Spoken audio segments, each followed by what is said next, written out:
सर्वप्रथम सर्वांना श्री स्वामी समर्थ।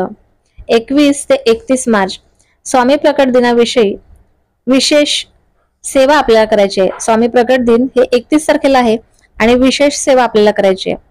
बऱ्याच लोकांना सेवा करायची आहे, परंतु बऱ्याच दिवसापासून सेवा करणं हे शक्य होत नाही।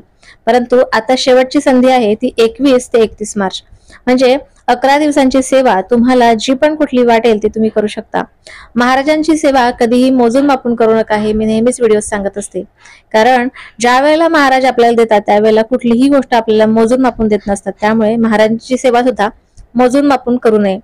तर आता आपल्याला 11 दिवसांची सेवा कुठली करायची आहे बघा।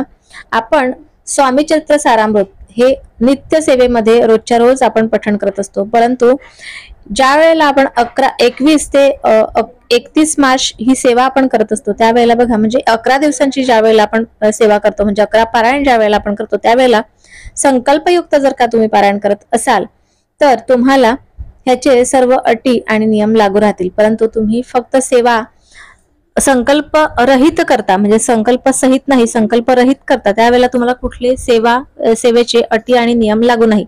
असं म्हटलं जातं की स्वामी सेवेत आपण ज्या वेळेला असतो त्यावेळेला आपण बघा, आपण नित्य सेवेत आपण तर रोज 21 अध्याय वाचत नसतो, तर रोजच्या रोज 3 अध्याय आपण वाचत असतो। परंतु आपण ज्या वेळेला पारायण करतो त्यावेळेला 21 श्लोक 1 ते 21 श्लोक आपल्याला वाचायचे असतात।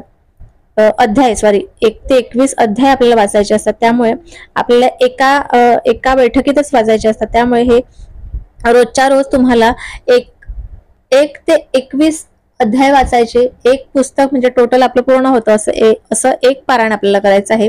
असं एक पारायण रोजच्या रोज आपल्याला 11 पारायण होतात 31 तारखेपर्यंत, असे हे पारायण करायचे आहेत। आता पारायण करत असताना काय करायचं तर बघा, पारायण करत असताना तुम्ही आपल्या देवघरासमोर बसायचंच आहे, परंतु बघा टाइम तुम्हाला ज्या वेळेला मिळेल त्यावेळेला तुम्ही करू शकता। फक्त तुम्ही 12 ते 12:30 ह्या वेळेला तुम्हाला सेवा करायची नाही। तर पूर्ण दिवस बघा, ज्या वेळेला तुम्ही घरात शांतता, ज्या वेळेला तुमच्या घरात शांतता असते त्यावेळेला तुम्ही ही सेवा करू शकता। किंवा तुम्हाला जर का ही सेवा जमत नसेल करायला तर तुम्ही 14 आणि 18वा अध्याय, 14वा आणि 18वा हा गुरुचरित्राचा अध्याय तुम्ही रोजच्या रोज पठण करू शकता। बघा, हे अध्याय वाचल्याने तुम्हाला कुठली प्रचिती येते, तुम्हाला कुठले अनुभव येतात मला नक्कीच सांगा। अत्यंत महत्वाचे हे अध्याय आहेत आणि स्वामी चरित्र सारामृत सांगितलं ते हे स्वामींचा आत्मा आहे, त्यामुळे ह्या सर्वांचं पठण आपल्याला करता यायलाच पाहिजेत, वेळ दिलाच पाहिजेत। वेळ नक्की द्या, कारण हे काही दिवस असतात जे विशेष असतात आणि स्वामी प्रकट दिन 31 तारखेला आहे, त्यामुळे ही सेवा आपण अंमलात आणलीच पाहिजे। कारण रोजच्या रोज आपण आपल्या संसारासाठी वेळ देत असतो, आपण सर्व काही करत असतो। बघा, असं म्हटलं जातं की मानव देह हा आपल्याला मागच्या जन्मी जे पण काही केलेलं असेल ते परत फेडण्यासाठी पुन्हा माणसाचा जन्म मिळालेला आहे आणि मागच्या वेळेला जे पण काही आपण चुकीचं केलेलं असेल, चांगलं केलेलं असेल ते ह्या जन्मात आपल्याला सगळं चुकीचं चांगलं जे पण काय आहे ते फेडायचं असतं असं म्हटलं जातं। त्यामुळे सुख आणि दुःख हे आपल्या जीवनात येतच असतात आणि येतच राहतील। असं म्हटलं जातं की सुख आणि दुःख दोन्ही आल्याशिवाय आपल्या आयुष्याचं आपल्याला आयुष्य आपलं काय आहे हे आपल्याला कधीही कळत नसतं, उलगडत नसतं की काही गोष्टी आपल्याला अडलेल्या असतात की हे माझ्या आयुष्यात का होतं, ते माझ्या आयुष्यात का होतं। अशा खूप साऱ्या गोष्टी आहेत ज्या आपल्याला कळत नसतात, परंतु सुख आणि दुःख ज्या वेळेला येतं त्यावेळेला सुखाची आणि दुःखाची या दोघांची आपल्याला जाणीव होते, दोघांची किंमत आपल्याला कळते। त्यामुळे हे आयुष्यात सर्व येतच राहणार, बाकी सगळं आपल्या कर्मावर असतं आणि कुठल्याही गोष्टी करत असताना कर्म आणि कष्ट तितकेच महत्वाचे असतात।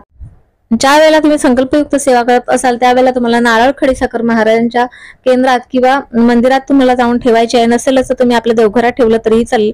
आणि ज्या वेळेला प्रगट दिनाला तुम्ही स्वामींच्या मंदिरात किंवा मठात जाणार असाल त्यावेळेला तुम्ही ही नारळ खडीसाखर तिकडे नेऊन अर्पण केली तरीही चालेल, परंतु ह्या सर्व गोष्टी तुम्हाला नक्कीच करायच्या आहेत। आजचा छोटासा व्हिडिओ तुम्हाला कसा वाटला मला व्हिडिओ आवडल्यास लाईक, शेअर आणि सबस्क्राईब मात्र जरूर करा। पुन्हा भेटूया अशाच एका नवीन व्हिडिओ सोबत, नवीन विषयासोबत। तोपर्यंत सर्वांना श्री स्वामी समर्थ।